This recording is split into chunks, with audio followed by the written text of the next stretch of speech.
요한계시록이 좀 많이 어렵죠.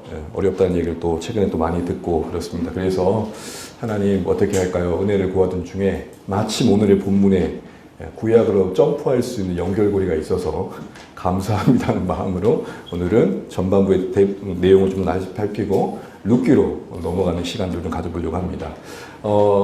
요한계시록이 크게 네 가지 이제 환상 그룹으로 이루어졌다고 이런 구조를 이해하고 살펴보고 있었습니다. 두 번째 환상 그룹은 심판의 내용들로 가득했죠. 첫 번째 환상 그룹은 7개 교회였습니다. 두 번째 환상 그룹은 7개의 심판의 시리즈인데 7인, 7나팔, 그리고 우리가 앞으로 살펴볼 7대접인데요.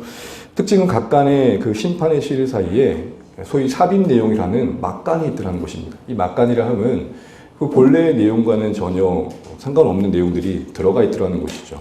근데 그 공통점이 뭐냐?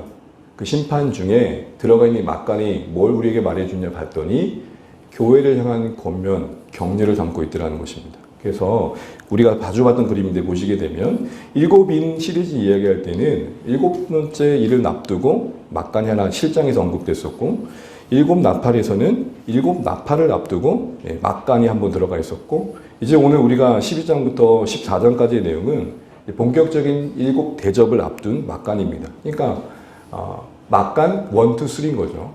여러분 막장이 아닙니다. 막간 1, 2, 3인데 막간 1은 뭐였습니까? 14만 4천이 처음 등장했었습니다. 14만 4천은 지상에 전투하는 교회를 표현하는 거였죠. 그래서 지파별로 이스라엘 백성들이 수를 셌을 때는 군대를 정집할 때 썼던 표현이었고 그 표현으로 교회를 표현했던 것은 결국 이 땅의 교회는 전투하는 교회다. 그리고 또 하나 보여줬던 게 천상의 교회였죠. 그 천상의 교회는 셀 수 없는 무리였습니다. 그래서 구조는 뭐냐? 이 땅에서 열심히 싸우고 있는 지상의 교회를 천상의 교회가 응원해준 그림이었습니다. 두 번째는 우리가 살펴본 것처럼 2라는 숫자로 묶였죠. 2 증인, 2 감람나무, 2 선지자.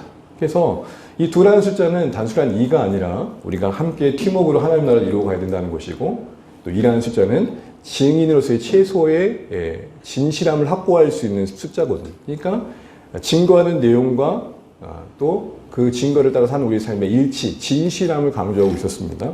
그래서 증인으로 사는 삶의 교회의 사명을 다루면서 그 감람나무의 태도로 또 선지자의 자세로 감당해야 할 교훈들을 우리가 살펴봤었습니다. 이제 우리가 이제 막간 3를 이제 살펴볼 텐데 이 내용은 결국 뭐냐면 증인으로 살아가는 우리의 삶에 해방꾼이 있는데 악한 자가 해방한다는 내용을 우리가 잠시 살펴봤지만 이제 본격적으로 그 교회를 박해하는 배후에 누가 있냐? 그 배후 세력이 누구야? 어떤 사건이 일어났을 때 그 배후에 누가 있는 거야?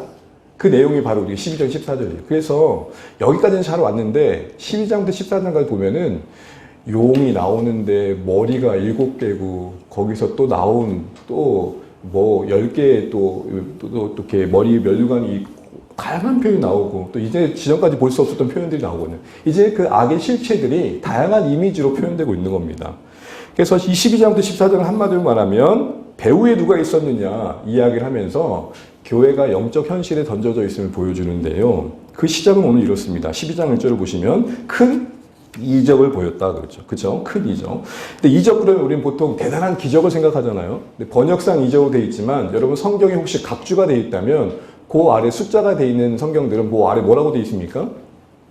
표적으로 되어 있죠. 그래서 소위 사인이라 그럽니다. 간판이라 그러죠. 우리가 간판을 보고 그 집이 무슨 집인지를 알잖아요. 맥도날드는 간판을 보고 들어갔는데 거기서 롯데리아를 팔면 실망스럽겠죠. 그러니까 간판이 그 상징하는 바를 담고 있는 거죠. 제가 여러분 저 달을 보세요. 그러면 달을 봐야지 제 손가락을 보면 되겠습니까? 목사님 네일 아트 어디서 하셨어요? 이러면 안 되시죠. 그러니까 가리키는 것을 보는 게 표적인 거죠. 그러니까 결국 용을 볼 게 아니라 용이 뭘 가리키냐. 여자를 볼 게 아니라 여자가 뭘 가리키냐. 그런 내용들을 이제 표적으로 이야기하는 겁니다. 그러면서 이 12장에는 영적 전쟁의 구조 속에 있는 세 상징을 설명하는데 첫 번째는 해와 달, 별의 영광을 가진 여자입니다. 우리 1절 한번 읽어보겠습니다. 1절입니다. 시작. 하늘에 큰 이적이 보이니 해를 옷 입은 한 여자가 있는데 그 발 아래에는 달이 있고 여기서 해, 달, 별로 표현된 이 여자의 이 영화로운 모습은 뭘 말할까요? 결론부터 얘기하면은 이 교실의 맥락 안에서 대부분 여자는 우리의 교회를 상징합니다. 하나님 백성을 의미합니다. 특별히 이 해, 달, 별로 구약에서는 하나님의 백성들을 설명하는 경우가 종종 있었고 그 아름다운 표현할 때가 있었습니다. 상징적인 사건 중에 하나가 여러분 요셉이 꿈을 꿀 때 어떤 꿈을 꿉니까? 해와 달과 별이 자신 앞에 절하는 꿈을 꾸고 그 각각의 상징하는 몸은 뭐였죠? 자신의 아빠와 엄마 그리고 형제 11지파를 많이 썼죠. 그러니까 이스라엘을 상징할 때 이렇게 해, 달, 별이 쓰였었습니다. 그래서 이 해, 달, 별의 영광을 가진 여자는 바로 뭐냐? 교회, 곧 하나님의 백성의 그룹을 말한다 보시면 됩니다. 또 해방하는 큰 붉은 용이 나오는데 우리 3절 4절로 나와 있는데 이 3, 4절은 이 용의 존재를 9절에서 설명해 주고 있습니다. 9절을 볼까요? 시작.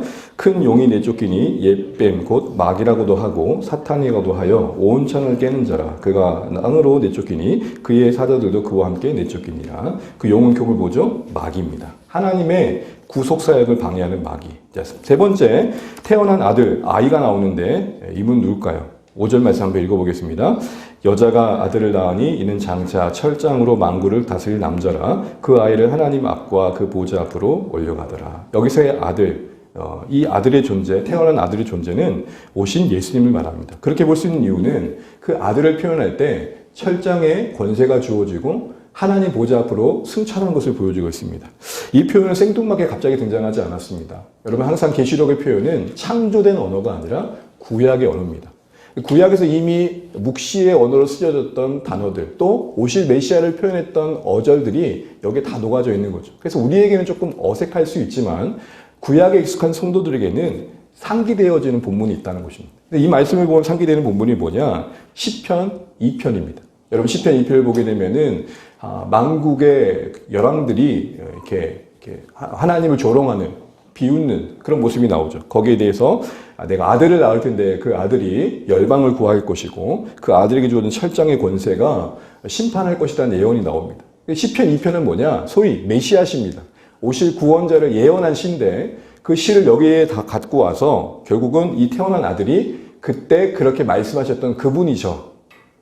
시편 2편에서 말씀하셨던 그분이 바로 이분이죠. 이렇게 이야기하고 있는 것이죠. 자, 정리해 볼까요? 여자는 뭐라고요? 교회, 용은요 사탄, 그리고 아들은 예수 그리스도. 요 세 인물이 오늘 이 영적 전쟁에서 어떻게 표현되는지를 담고 있는 게 12장 내용입니다. 근데 의아한 게 있어요. 의아한 게. 2절 한번 볼까요? 2절. 2절을 보시게 되면은 어떤 표현이 있습니까? 여자가 아이를 베어 해산하게 돼. 이거 자체로는 이상한 게 아니에요. 그런데 상징하는 의미가 여자는 교회였고 아이는 예수님이에요. 그럼 여러분 예수님이 교회를 낳으신 게 맞습니까? 교회가 예수님을 낳은 게 맞습니까? 예수님이 교회를 낳는 게 우리가 알고 있는 거죠. 우리가 그렇지 않습니까? 우리 예수님 때문에 태어난 교회 아닙니까? 그럼 여러분 예수님을 낳은 이 교회의 정체는 뭘까요? 이들은 구약의 교회를 말하는 것입니다. 그렇게 볼 수 있는 이유는 12별의 간, 1절에 표현된 12별의 그 간, 면류관은 이스라엘 지파를 문맥상 상징한다고 보거든요. 그러니까 결국 이렇게 보는 거죠. 출산하기 전, 그러니까 출산하기 전의 여자는 구약교회, 출산하고 난 그 여자, 뒤에 나온 여자는 신약교회, 이렇게 보시면 되는 겁니다. 그러기에 여자가 아이를 베어서 임신해서 해산했다는 것은 하나님께서 구약시대 교회인 이스라엘과 그 역사 속에서 인류의 죄를 구원하기 위해 예수님을 준비시키시고 약속대로 보내주신 그 구원의 과정 전체를 함축적으로 설명하고 있는 겁니다. 너무 멋지지 않습니까? 구약 교회로 상징된 임신한 여자가 아이를 출산한 것은 한 몇 글자 안 되는 문장이지만 이 안에 아브라함 이후부터 부르신 이스라엘 역사가 담겨 있는 거예요. 구약이 담겨 있는 겁니다. 이스라엘 백성들의 이야기가 담겨 있는 겁니다. 그리고 그 모든 가정들은 한 방향, 곧 오실 구원자 예수님을 준비하는 여정이었다. 지금 이 얘기로 요약을 하고 있는 것입니다. 그런데 더 주목할 것은 그 해산한 가정 속에 여인이 뭐라고 얘기하고 있습니까? 2절 말씀 다시 한번 볼까요? 2절 시작. 이 여자가 아이를 베어 해산하게 되면 아파서 애를 쓰며 부르짖더라. 문법적으로 보게 되면요. 예를 써서 아프다가 주동사예요. 아이를 베어 해산하는 중에 너무 아파 부르짖더라. 그러니까 지금 방점이 어디가 있는 거예요? 해산했다보다 해산 과정이 만만치 않았다. 자녀를 우리가 이제 임신해서 낳게 될 때 출산의 과정이 다 각각 다르지만 경험담을 들어보게 되면은 쉽게 낳았다는 분들도 계시고 진짜 어렵게 낳았다는 분도 계시는데 어렵게 낳았다는 분들 이야기를 들어보면 정말 어려웠다는 얘기를 되게 강조하잖아요. 쉽지 않았다는 얘기를. 그래서 죽을 뻔했다, 애 낳다가. 그런 얘기도 하십니다. 여기서 우리는 주시는 좀 생각들이 있다라는 생각이 들어요. 말씀드린 것처럼 여인은 구약의 교회와 이스라엘 역사를 말합니다. 그 이스라엘 역사 속에서 구약의 이야기 속에서 예수님이 오심이 준비된 그 과정을 막 담당하고 있는 이 의미에 이 애통함과 부르짖음의 의미는 뭘까요? 한마디로 진통 속에서 예수님의 오심이 준비되었다는 거죠. 교회 입장에서는 참 잔인할 정도로 오랜 기다림이었다는 거예요. 아브라함에게 약속하셨던 그 약속이 이루어진 시간도 만만치 않았고 그 뒤에 모세로 통해 이스라엘 백성들이 가나안 땅에 정착한 뒤에 오실 구원자에 대한 약속도 만만치 않았고 바벨론의 어려움을 겪고 포로됐다 다시 돌아와서 영광으로 너희들에게 돌아올 거라고 말씀하셨던 그 약속이 이루어진 것도 참 많은 시간이었습니다. 그러니까 구약의 교회 입장에서는 참 잔혹할 정도의 기다림 속에 예수님의 오심을 바라볼 수밖에 없었다라는 것입니다. 기다림의 관점에서 본다면 이 땅에 있는 교회도 만만치 않죠. 주님 곧 오신다는 말을 성경에서 내내 하고 있는데 곧이 도대체 언제일까요? 그러다 보니까 우리는 어떤 말을 하죠? 오시기는 하나. 그런 진통과 고통 속에 예수님이 오심을 기다리는 모습이 그 여인의 해산 중에 쏟아냈던 부르짖음입니다. 여기서 우리는 뭘 보게 됩니까? 고통 없이 생명을 잉태하며 태어나게 할 수 없듯이 하나님의 구원의 계획이 교회를 통해 펼쳐져 갈 때에 고난 없이 이루어진 적은 없더라는 것입니다. 우리는 한 가지 좀 진지하게 생각해 볼 것들이 있습니다. 우리의 신앙 가짐의 의미는 무엇입니까?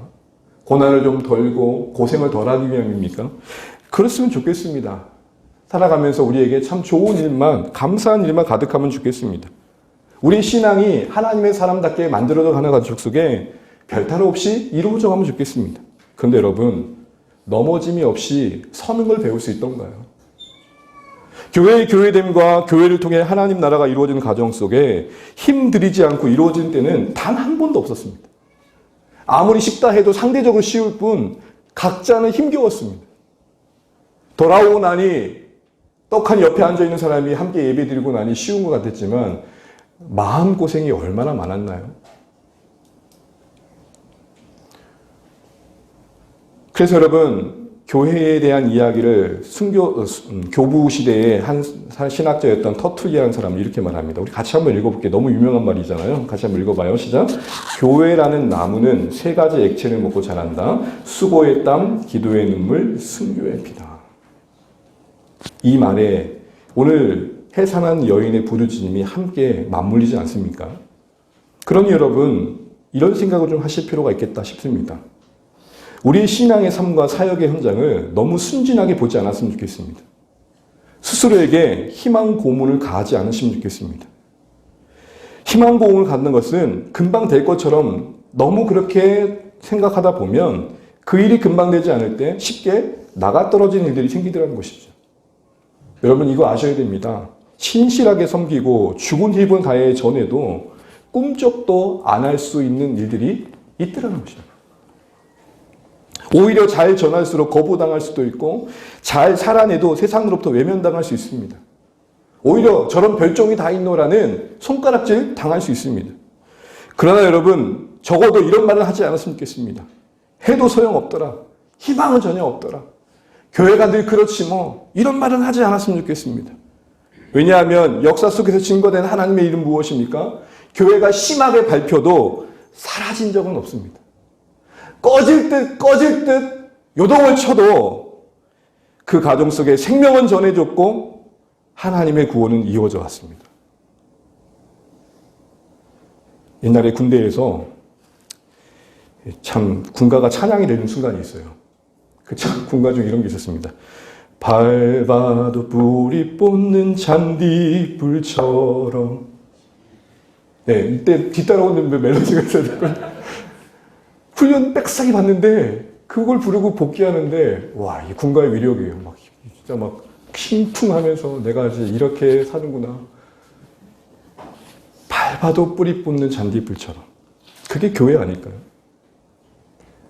이렇게 하면 곧 될 것입니다. 여러분 기도하면 잘 될 것입니다.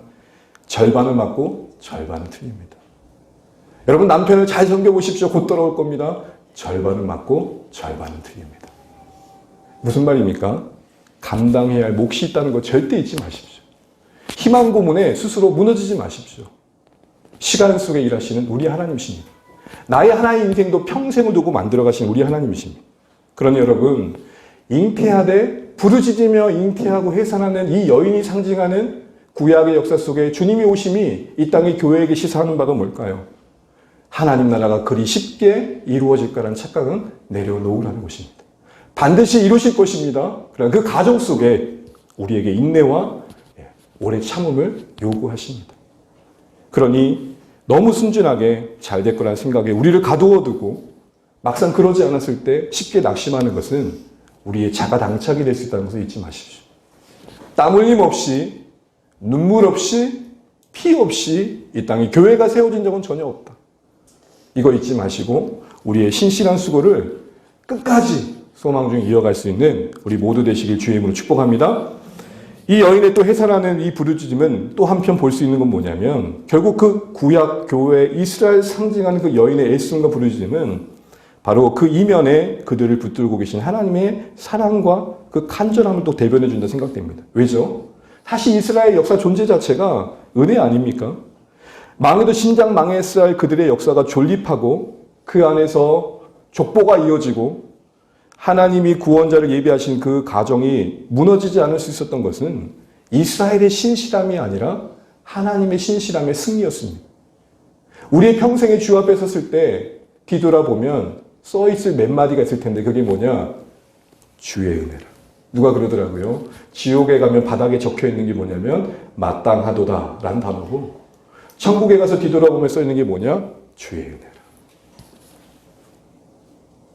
사랑하는 주 안에 가족 여러분, 그런 의미에서 이 여인의 회사는 가운데 부르짖음은 또 그것이 의미하는 구약의 역사와 교회 속에 이스라엘 속에 일하신 하나님의 이 모습들은 그 하나님이 얼마나 우리를 향해 사랑을 갖고 계시고 구원을 이루시기에 간절하신지를 보여주고 있다는 것이죠.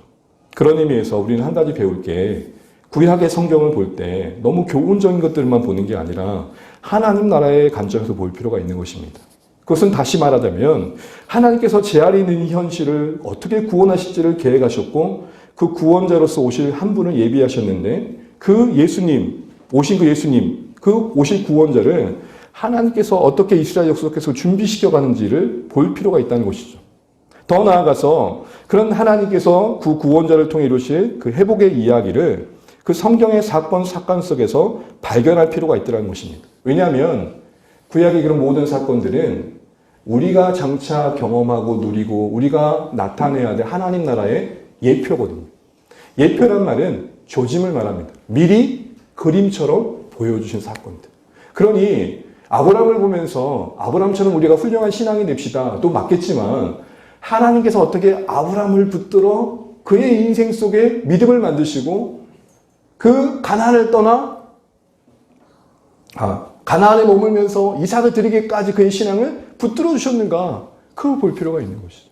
왜냐하면 아브라함은 그 한 명의 인생이 아니라 오늘 우리의 교회를 대변하며 우리 신앙의 여정을 대변하기 때문에 바로 그런 안목으로 볼 필요가 있는 겁니다. 예를 들어서 그림 하나 한번 보여주시죠. 아담과 하가 범죄한 뒤에 서로의 부끄러움을 봅니다. 그래서 그걸 가리려고 뭘 입죠? 무화과 나무 잎으로 서로를 가려요. 근데 그거 얼마나 가겠어요? 그거 찢기고 말죠. 그럴 때 하나님께서 은혜로 뭘 입혀주셨다는 말씀이 나오죠?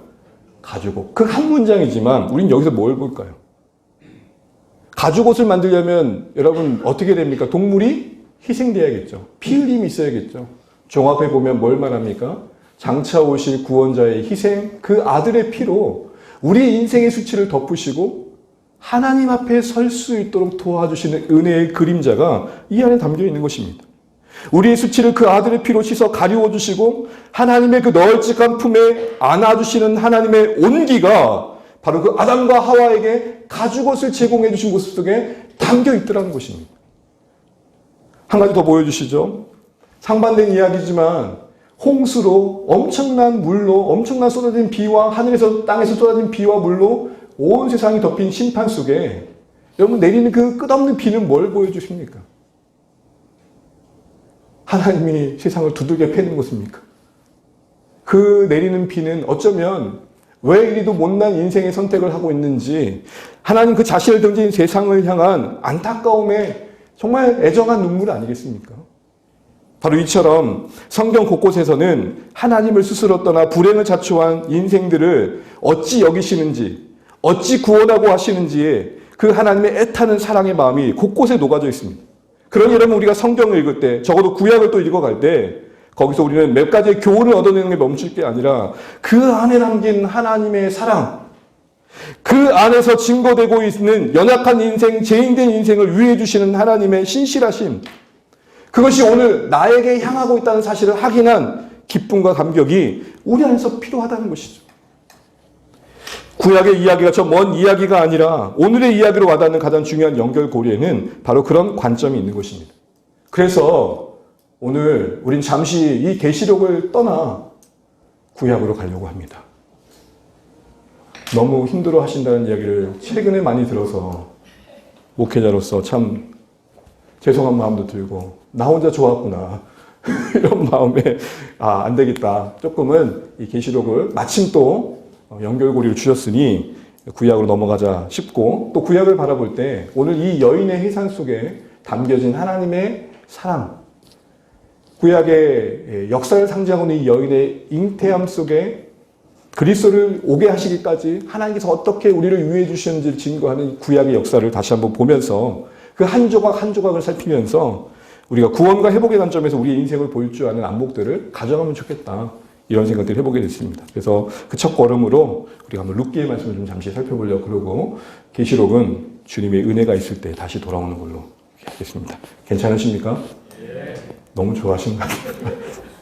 그래서 그때그때 하나님 주시는 마음 따라 인도하심 따라서 돌아가고요. 우리 잠시 오늘부터 룻기의 말씀을 살펴보도록 하겠습니다. 여러분 룻기를 한 번씩 좀 읽어보셨을 거고 또 연극이나 드라마의 소재로 만들어진 만큼 참 이야기 구조가 심플하면서도 참 내용이 따뜻하고 좋습니다.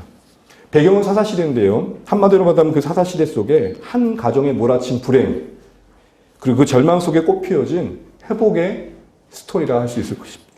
여러분 보시면 설교노트에 보시면 표가 있는데 사실은 이 룻기라는 이름을 갖고 있는 책이 주인공이 누구일 것 같은데 구조 속의 주인공은 나오미로 나옵니다. 나오미의 여인이 1장에서는 텅 빈 모습으로 나와요. 흉년을 잠시 피하려고 떠났던 고향, 그 등졌던 고향을 떠나 모압을 갔는데 남편을 잃고 그나마 남았던 희망이었던 두 아들도 있고 며느리 2명과 남겨진 그의 인생의 모습이 그 1장이 시작됩니다. 1장 5절 한번 읽어볼까요? 시작. 말론과 기럧 두 사람이 다 죽고 그 여인은 두 아들과 남편의 뒤에 남았더라. 말론과 기럧 두 사람이 죽었다는 것은 이 말이에요. 그나마 있던 희망마저도 꺼졌더라. 근데 그 가정 속에 룻이라는 여인이 함께하고 보아스를 만나는 그리고 베들레헴 공동체의 헤세드 속에서 나오미가 회복됩니다. 나오미의 이름이 그 뜻이 뭐냐면 기쁨입니다. joy. 그런데 그는 베들레헴에 나중에 2장에 보면 돌아와서 자신을 뭐라 그러죠? 요즘 우리 아이들이 좋아하는 음식이 있죠. 마라탕. 그리 부르지 마라. 그래서 나는 마라입니다. 그래요. 이 마라의 의미는 뭐죠? 슬픈 여인. 그래서 자신의 이름을 바꿔버려요. 그 슬픔이 어떻게 회복된지가 나오는데 4장 가보면 그 텅 비었던 나오미의 인생이 채워지는데 그 상징이 뭐냐? 전혀 꿈꿀 수 없었던 한 아이가 그 여인의 품에 안깁니다.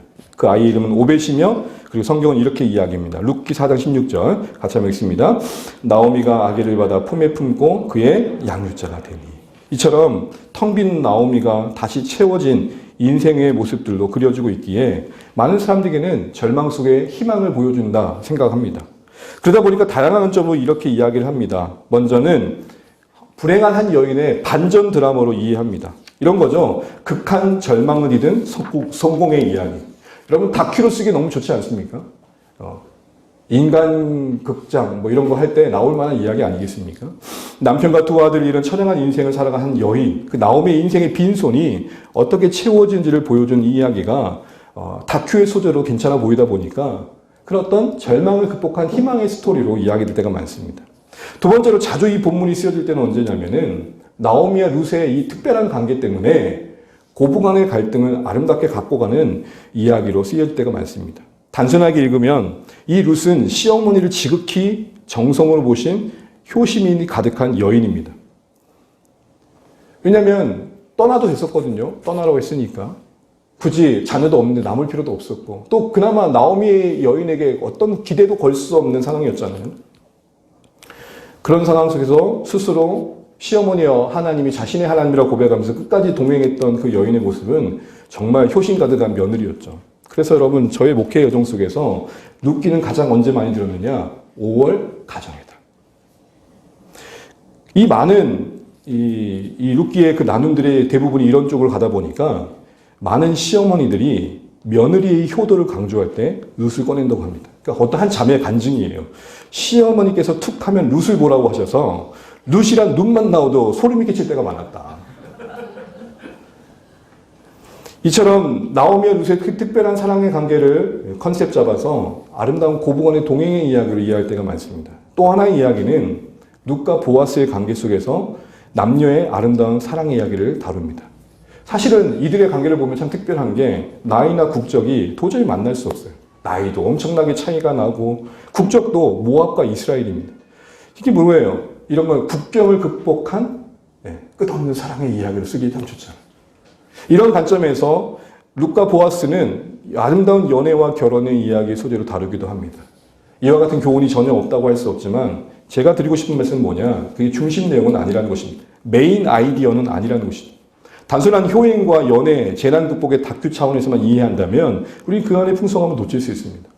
한 예로 정작 유대인들에게 이 룻기는 그들의 장막절, 오늘 우리식의 추수감사절에 불려졌던 노래였습니다. 그들에게 장막절은 무엇이죠? 광야의 여정 속에 그들의 인생 속에 함께 하셨던 하나님의 인도와 섭리를 기억해내고 감사하는 시간이죠. 그러니까 여러분, 우리가 알고 있는 한 가정사가 이스라엘의 인생 속에 하나님의 백성 속에 베푸신 하나님의 은혜를 대변하고 있더라는 것입니다. 룻기가 담고 있는 한 가정사가 이스라엘에게는 그들의 장막절의 노래가 되어져서 이 룻의 인생과 나오미의 인생 속에 역사하시던 하나님의 손길들이 이스라엘 우리 가운데도 다 있습니다를 고백하게 된 소지가 되었다는 것이죠. 나오미를 회복시켜 주셨던 하나님께서 이스라엘 우리를 돌보며 회복시켜 주셨습니다. 이런 고백을 하는 대변의 언어로 쓰여졌다는 것입니다. 그러니 여러분, 정작 우리도 이 룻기를 단순한 교훈을 얻는 차원을 넘어서 이런 하나님의 구원과 회복의 스토리의 관점에서 볼 필요가 있다는 것이죠. 오실 구원자를 통해 이뤄가실 제 아래에 있는 세상을 향한 구원의 일을 묵묵히 이뤄가시는 그 하나님의 사랑의 이야기로 읽을 필요가 있다는 것입니다. 실제적으로 우리가 그렇게 볼 수 있는 근거 중에 하나는 오늘 모든 것을 잃었던 나오미가 그 품에 오벳이 안겨지는 해피엔딩으로만 이 성경이 끝나지 않고요. 4장에 가보게 되면 족보로 맞춰집니다. 족보로 끝났는데 그 족보가 의미하는 바가 뭘까요? 그 족보는 결국 이 룻의 이야기가 단순한 여인과 남녀의 사랑의 이야기나 고부의 이야기, 고부간의 이야기가 아님을 보여줍니다. 왜죠? 족보는 하나님의 죄인들을 향한 하나님의 구원의 다리 공사를 보여주기 때문이죠. 족보는 성경에서 하나님의 구원의 역사를 대변하기 때문입니다. 그래서 성경의 족보는 유독 관심 있게 봐야 될 것은 그 안의 인물들을 이어가시면서 하나님께서는 어떻게 구원의 역사를 주도해 가신지를 보여주기 때문이죠. 그런 의미에서 만일 4장에 이 족보가 없었다면 이 룻기는 효녀 심청전과 다를 바 없는 휴먼 드라마였을 뿐이라는 것입니다. 족보를 보게 되면 간단하게 우리가 잠깐만 언급하고 마치려고 하는데요. 4장 17절을 우리 한번 읽어볼까요? 4장 17절 함께 읽습니다. 4장 17절 시작. 그의 이웃 여인들이 그에게 이름을 지어주되 나오미에게 아들이 태어났다 하여 그 이름을 오벳이라 하였는데 그는 다윗의 아버지인 이새의 아버지였더라. 그냥 오벳이라고만 하지 않고 그 오벳이 후에 누구를 낳았다는 거예요? 다윗의 아버지인 이새를 낳았다는 얘기. 지금 누구와 연결시키고 있죠? 다윗과 연결시키고 있어요. 오벳이 아니라 다윗과 묶여 있습니다. 다시 말해 오벳이 없었으면 다윗이 있었다 없었다? 없었다. 그러므로 단순히 나오미의 허전한 품을 채워준 오벳이 아니라 사사시대의 그 암흑의 역사를 종지부찍고 부름받은 대로 영광의 날을 회복시켜 주신 계획에 쓰임받는 인물에 있었던 다윗을 준비시키는 여정이었다. 그러게 나오미의 회복의 이야기는 이스라엘의 회복을 준비해 가시는 하나님의 일하심이었다. 두 번째 볼 족보의 내용은요. 이 족보가 다윗에게만 연결되지 않고 오벳 위로 누구에게까지 연결되냐면 베레스까지 연결된다는 것입니다. 확장되고 있는 것이죠. 우리 18절, 22절 말씀 읽어보겠습니다. 시작. 베레스의 계보는 이러하니라. 베레스는 헤스론을 낳고 헤스론은 람을 낳았고 람은 아미나답을 낳았고 아미나답은 보아스는 오벳을 낳았고 오벳은 이새를 낳고 이새는 다윗을 낳았더라. 아멘.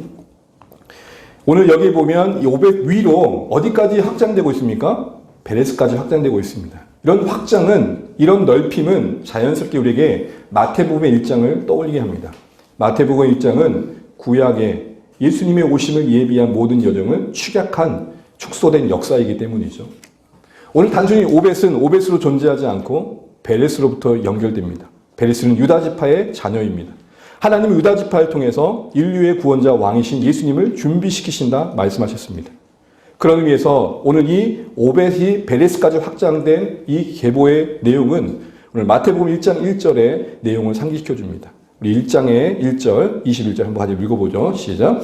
아브라함과 다윗의 자손 예수 그리스도의 계보라. 아들을 낳으리니 이름을 예수라 하라. 이는 그가 자기 백성을 그들의 죄에서 구원할 자이심이라 하니라. 한마디로 오늘 이 베레스까지 연결된 이 오벳의 족보는 마태복음 1장의 한 부분을 떡하니 차지하게 됩니다. 아브라함 이후부터 예수님 오시기까지 한 부분을 떡하니 차지합니다. 나오미 회복의 이야기는 더 넓은 의미에서 보면 결국 예수님의 오심을 준비하는 과정이었다는 것이죠. 참 불행한 여인의 이야기, 참 안타까운 그 인생의 이야기가 구원의 이야기의 한 부분을 차지하고 있다는 것은 참으로 놀라운 것입니다. 사사시대 같은 배경 속에 있는 사사기는 수많은 영웅들로 가득합니다. 그런데 참 암울합니다. 잠깐의 승리가 있었지만 그 끝은 정말 안타깝게 맞춰집니다. 그런데 같은 사사시대이지만 별 유명한 사람 없고 평범한 사람들의 이야기, 더욱이 불행한 이야기로 가득한 이 룻기는 구원의 족보의 한 조각을 만들어내고 맙니다. 하나님이 영웅들을 통해서 들썩들썩 일하실 것 같지만 평범하고 무명한 우리의 삶의 한 자락을 구원의 한 조각으로 만들어 내십니다. 우리의 평범하고 무명한 삶이 하나님의 구속의 이야기를 써갈 수 있다는 사실들을 다시 한번 확인하게 되는 것이죠. 여러분, 이런 측면에서 우린 다시 한번 우리 삶의 자리를 재조명해 볼 필요가 있습니다. 하나님 나라에 관심을 갖고 계십니까? 저는 참 평범하고 그렇게 헌신적이지 않은데요. 여러분, 그런 생각을 내려놓으십시오. 우리 인생이 오늘 이 룻기의 관점에서 다시 한번 재조명된다면 이거 하나는 분명합니다. 버려질 이야기는 이 땅에 아무것도 없다. 슬픔과 애통으로 점천된 인생이라 할지라도 그 인생이 하나님 나라를 채워가는 한 조각이 된다는 것이 룻기가 우리에게 주는 도전입니다. 앞으로 우리는 룻기의 여정을 쭉 살펴보면서 그렇다면 우리가 그 한 나라의 하나님 나라의 한 조각이 된 인생 되어지는데 뭐가 필요할지를 배우게 될 것입니다. 여러분, 우리의 인생을 다시 한번 돌아보십시오. 이렇게 보면 참 소중합니다. 화려하고 명성 있는 삶이 아니지만 하나님 나라의 관점에서 보면 결코 과시할 수 없는 중요한 역할을 부여받고 계십니다. 여러분이 아니면 여러분 옆집에 그 사람은 누가 기도해 줍니까? 여러분이 아니면 여러분 지금 마주하고 있는 그 안타까운 인생을 누가 치근히 여겨줍니까? 그런 의미에서 우리의 삶의 한 조각은, 한 부분은 하나님 나라의 가장 중요한 소중한 역할을 하고 있음을 알아야 됩니다. 작지만 결코 작지 않은 부분입니다. 그런 의미에서 여러분, 영원한 그 하나님 나라의 한 부분을 허락받았고 감당해야 할 몫을 여러분에게 주어졌다는 것을 잊지 마시고 오늘의 우리의 삶, 여러분 두 발 딛고 그곳의 삶을 사랑해 내실 수 있는 우리 모두 되시기를 주님의 이름으로 축복합니다. 말씀을 맺겠습니다. 사랑하는 주 안에 가진 여러분, 오늘 계시록은 뜻하지 않게 우리에게 구약의 역사를 함축하고 있는 한 여인의 부르짖음 속에 태어난 아이의 이야기로 우리를 구약으로 초청해주고 있습니다. 저도 계획했던 게 아닙니다. 주중에 유독 이번 한 주간 계시록이 왜 이렇게 어려워요? 라는 말을 너무 많이 들었고 제 마음속에 진누님이 되는 차에 끝까지 버텼습니다. 목회자가 한번 칼을 뽑았으면 끝까지 가야지. 그러나 하나님 오늘 이 말씀 앞에 저를 설득해 주셔서 마침 하나님의 구약으로 우리를 갈 수 있는 여정을 열어주신 것 같습니다. 네, 유독 민성 형제님 너무 밝아 보여서 좋습니다. 이제 우리가 이야기 속에서 단순히 교훈만을 얻어내는 게 아니라 그들의 이야기가 성경에 등장했을 때에 그 안에 담아내고 계신 하나님의 구원과 회복의 사랑이 우리에게도 어떻게 적용될 수 있는지를 고민하며 알아가시는 앞으로의 룻기 여정이 되시면 좋겠고 이 구약의 룻기 한 부분을 살펴보는 이 관점이 성경 전체를 보는 우리의 시선이 되어지고 우리 인생을 볼 수 있는 안목으로 자리 잡을 수 있는 귀한 소중한 기회가 되기를 주님의 이름으로 축복합니다. 네.